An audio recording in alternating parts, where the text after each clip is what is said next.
এই এক অনন্য বাংলাদেশ। একই সাথে ৩ শর্তের জাল ছিঁড়ে বেরিয়ে যুক্ত হলো উন্নয়নশীলের কাতারে, তাও আবার স্বাধীনতার মাসে।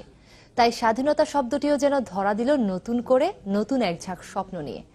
বাংলার উদ্যমী আর স্বপ্নবিলাসী ১৬ কোটি মানুষের এই অর্জন ধরে রাখতে তাই ভবিষ্যতে আরো উদ্যোগী হওয়ার পরামর্শ দিয়েছেন বিশ্লেষকরা। ইকবাল হাসানের রিপোর্ট, ছবি তুলেছেন। স্বাধীনতার প্রায় অর্ধ শতকে চট্টগ্রামের অর্থনীতিতে নানা সাফল্য এলেও বন্দরনগরী হিসেবে যতটুকু বদলে যাবার কথা ছিল, বাস্তবে তা হয়নি। হাজার কোটি টাকার উন্নয়ন হলেও তাতে পরিকল্পনার কোনো ছাপ দেখছেন না বিশ্লেষকরা। এজন্য রাজনৈতিক অদূরদর্শিতা আর সেবা কার্যক্রমে সমন্বয়হীনতাকে দেশের উন্নয়ন ধারাবাহিকতা বজায় রাখতে হলে দুর্নীতির লাগাম টেনে ধরতে হবে, আর এক্ষেত্রে সবাইকে ঐক্যবদ্ধভাবে কাজ করতে হবে।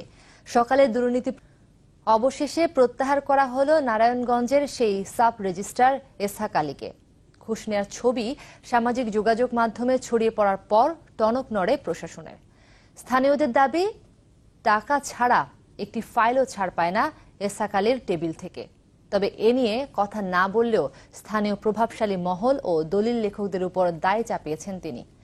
নারায়ণগঞ্জ থেকে আহসান সাদিকের রিপোর্ট। অর্থ বাণিজ্যের খবর।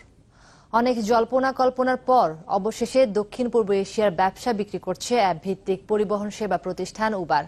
পূর্ব ঘোষণা অনুযায়ী তাদের রাইড শেয়ার এবং ফুড ডেলিভারি ব্যবসা কিনছে রিসার্চ ফাউন্ডেশনের উন্নয়নে ৩৯ লাখ মার্কিন ডলার অনুদানের ঘোষণা দিয়েছেন মার্কিন টেক জায়ান্ট অ্যাপলের প্রধান নির্বাহী টিম কুক। বেইজিংয়ে বিজনেস ফোরামের বক্তব্যে এ ঘোষণা দেন তিনি। টিম কুক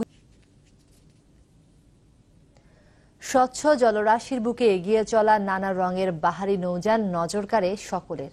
আর এ ধরনের নৌযান তৈরিতে এগিয়ে তাইওয়ানের পোর্ট অব কাওহসিয়াং।